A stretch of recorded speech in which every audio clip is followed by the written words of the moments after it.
Hello, and welcome to God Calling Vocation Vibes. These are conversations of the Little Sisters of the Poor with our special guests about all things vocation. So we're very happy to have with us today a very special guest, Sister Sophia Peters from the Franciscan Sisters of the Eucharist. My name is Sister Carolyn, and Sister Sophia, could you please tell our people who have joined us a little bit about you and your religious family? Yes, thank you, Sister Carolyn, for having me here today. It's a privilege to be here and just to be able to support the need for reaching out to people to explain a little bit more about vocation and the gift of vocation. So as you said, I'm Sister Sophia Peters, and my community is the Franciscan Sisters of the Eucharist. Our mother house is in Meriden, Connecticut, not too far from here, about 45 minutes away.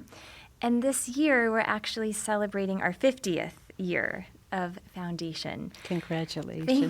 Thank you. And we also have the wonderful gift of our co-foundress is still living. She is a very vital and active, wonderful part of our community, very sharp and very, just a very holy, wonderful woman that keeps us very much tied into our founding principles and founding vision. So to live among her is a gift. Beautiful. Yes. Beautiful. Yeah. Wonderful. Well, thank you for giving the time to be with us today. Mm-hmm. And we are going to talk today about the topic of generational characteristics and vocation. And the generation that is now in discernment age is Gen Z. Mm-hmm. And of course, each generation has different characteristics that are common to that generation, but not necessarily applying to each individual member of the generation. But there are definitely some trends which might make vocational discernment more challenging, but sometimes it's even those same challenges that make these individuals who are called by God to be absolutely amazing priests and religious. So, Sister Sophia, could you please lead out by telling us a little bit about the overall picture of the call to holiness, and then lead us through the challenges and the pluses? Sure. So maybe just taking a general view first, and just the principle that we are all created with a God-given call. And call is a gift. There are many different calls. There's a call to priesthood, there's a call to religious life, a call to married life. And each one of us is made to love, is made to serve. And so asking the question, where am I called to serve, is a very important question that I think people just don't often ask, especially our young people, and people just aren't exposed to the gift, I think especially of religious life or even the priesthood. So it's tapping into that capacity to listen, which often we lose in this day and age, and also just that what we're made to be, which is to be love and to really live that to the fullness of whatever plan God has for us. And he does have a very unique, particular, beautiful plan for each one of us. So thinking a little bit more about Gen Z, which would be 1997 to 2012. So anyone who is now, 27 to down to age 12. It's quite an expanse. Some of those characteristics that are challenges, I think, for all of us, and especially in looking at living a vocation, could be a greater anxiety. There's a lot of instability in our world, a lot of instability in families. The influence of the internet with the whole virtual reality realm, and just how that has kind of taken people out of human relationship. And human relationship is so much a part of our development as persons. So how we mature, how we discover who we are. And so when that piece of relationship is taken out, it's very challenging. So there's also, I think, with the internet, and in our culture, individualism. which doesn't really work in community. Also, perfectionism is something that we often see in the Gen Z. So all of those characteristics, though, I think are not things that are just constitutive of the person. They're all things that people can learn to do differently. Call is deeper than any of those difficulties or characteristics that can be prohibitive to some degree, but certainly God gives the grace for whatever the call Amen. may be. Yeah. Yes. And I've come across various statistics that show that Gen Z, most of the vocations, most of the people entering priesthood and religious life, the formation for it are younger people. The average age is 28, so it's Gen Z that is in a season of discernment, whether they realize it or not. Some don't even realize that there is discernment. They may just be in a default mode, waiting for the right person to come along, and not realize that God has a beautiful plan for them, which may indeed be holy matrimony, or it may be priesthood, consecrated life. And the challenge of discerning that is something that many people haven't been invited to or don't realize is open to them, because we don't need to just passively accept what happens to us. We can take ownership of our perceptions and our openness to grace, and it's so exciting to discover God's plan for one's life. Yes, and even that concept to know that religious life is a possibility. I think people's exposure to religious life is often like the Sound of Music or Sister Act, maybe, I don't know, just a very limited exposure. So I always say religious life is the best kept secret. Yes. That people just aren't exposed to it, and the sacredness of our life, the consistency, the sacred rhythm, the gift of serving, the gift of community life, of prayer, our life centered in prayer, also in the Eucharist. It's just a beautiful, beautiful life that to have people at least know it's a possibility and consider that they may be called, or people say, no, I'm not worthy, I'm not good enough. That's not true. Every person has God-given dignity, and as we said, and you both have said, that there is a plan, and the possibility of asking if it's religious life, or as you said, priesthood or marriage, is so important. And it's not just what we want, it's what God wants. And if it's what God does want for us and what his plan is for us, then that is truly where we find our fulfillment. There's nowhere we'll be happier. Yes. So true. And Sister is a licensed marriage and family therapist, and she is also a formator for the postulants in her community, the young women who are just starting out learning religious life. And so she's certainly well credentialed to help with this topic. And Sister, I would think that a lot of times the things that our young people today are really searching for deeply are exactly the things you mentioned as part of a consecrated life. Community, they're longing for community, they're longing for belonging, and prayer. They have such a deep sense of prayer, the young people of today. It is so amazing to watch when there are opportunities for them to be at adoration, or when the reconciliation, the sacrament of confession is available, how they really sense the beautiful grace that's available in that, and they really desire holiness. Yeah, I think that, we have to be careful, and we can, Gen Z has a negative connotation to it. But there is this beautiful, deep faith that a lot of the young women who come to us have. That is, I think it's this new wave in our faith where they come having gone to adoration. They come having prayed the liturgy of the hours, having an established prayer life, knowing the faith, and really yearning, thirsting to understand the teachings of our faith and to really delve into the truth, the beauty, the mystery, and to learn. with the internet, everything's available to everyone all the time and kind of can seem like nothing's a mystery anymore. But with our faith, there is the beauty of mystery. We can never plumb the depths. There's always more to learn. There's always more you can develop and grow in your spiritual life and prayer life and your relationship with Christ. And I think the Gen Zer sort of seeker mentality is an asset to that whole seeking. And again, the openness, there is an adventurous spirit with the Gen Z. They kind of want to, like I said, everything's available to them, so they're willing to do and try anything.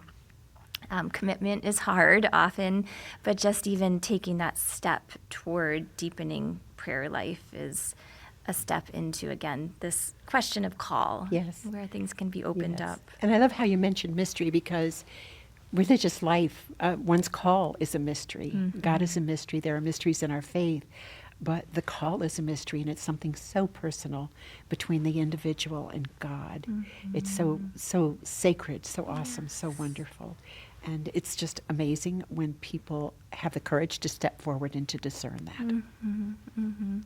Yeah, everyone's seeking we come from God, we're going home to God, and seeking how to live that journey of holiness and sort of what we choose to feed ourselves with. And I think if people are very honest with themselves, it's so easy to go off track, but if people are really honest with themselves, they know sometimes if they're searching in the wrong place. And sometimes we need to take the risk to say to someone, encourage them to listen, to pray, to ask those harder questions,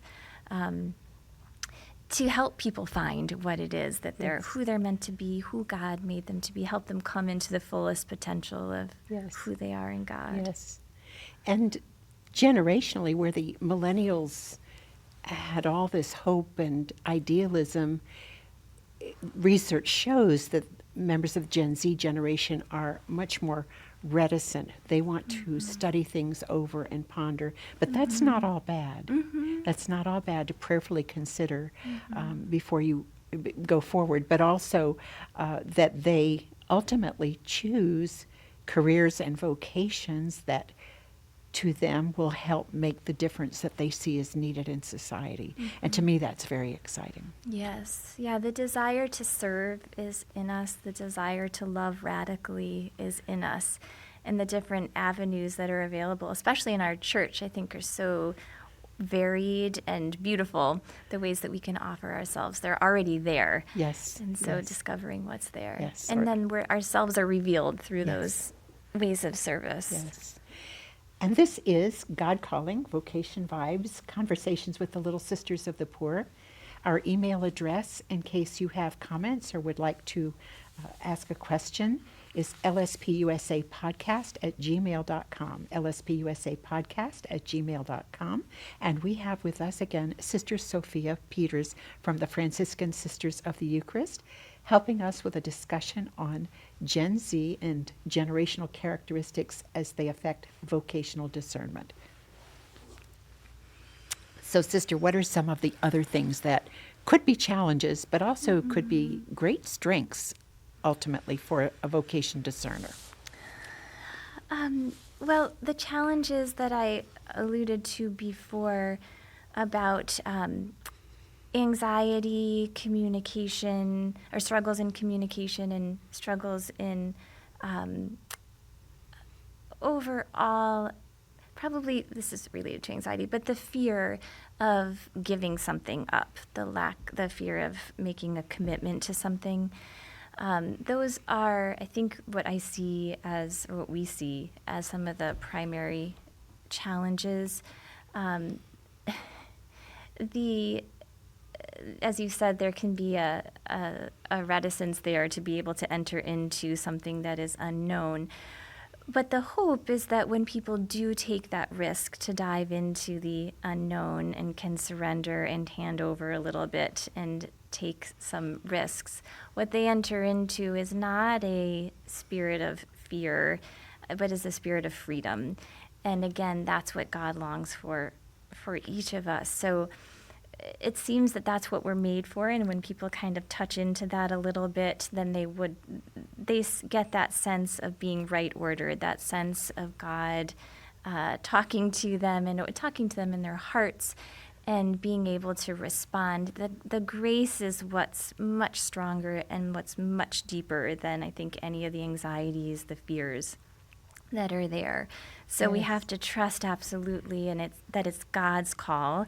And if it's in God, then God allows it to happen. I think God's bigger than any of our generational weaknesses There you or go. disorders, and those are real. It's not at all to downplay them. I think one of the big challenges today are, the gender ambiguity thing or struggle where people miss so often are not now in this clarity of the gift of man and woman. And that's so much a part of our call too, living Yes. as women of the church and then in complement to men of the church. Yes. So our God-given identity and the gift of that is so often lost now, but again, it's in us, and so that can't really ever be taken away. Yes. Yes. And so you were mentioning about when young people are considering a life where they need to make some sacrifices and give some things up. It's really interesting to me that one of the things that they do these days, it's not uncommon, is they might become Christ in the City missionaries and give up everything and walk among the poor in the street. I know some young people who are embracing the simple house, and they're going to live simply without iPhone, air conditioning, TV, all of that, and minister to the poor.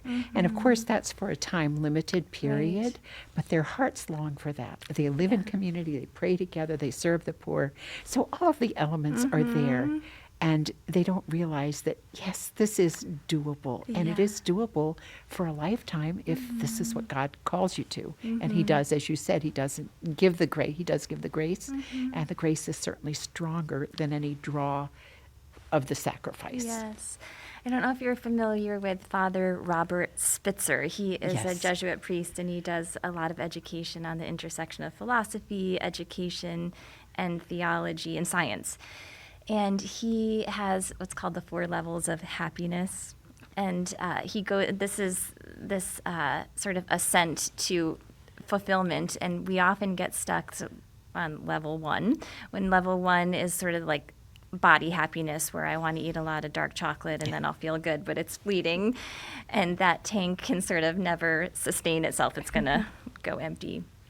And then there is affirmation, sort of ego affirmation, where I feel good about myself because people affirm me. I get lots of positive feedback. That is also fleeting. It doesn't really last. And then the 3rd level is when we really give of ourselves for the good of another.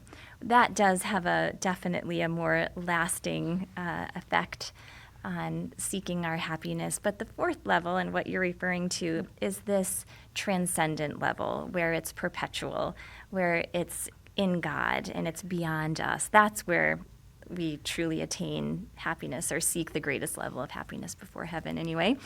And that's what people do long for, that perpetual commitment. Those programs are wonderful that you are talking about. They're short term. Yes. And again, we seek the perpetual commitment and to give ourselves entirely to someone, to something that is beyond us.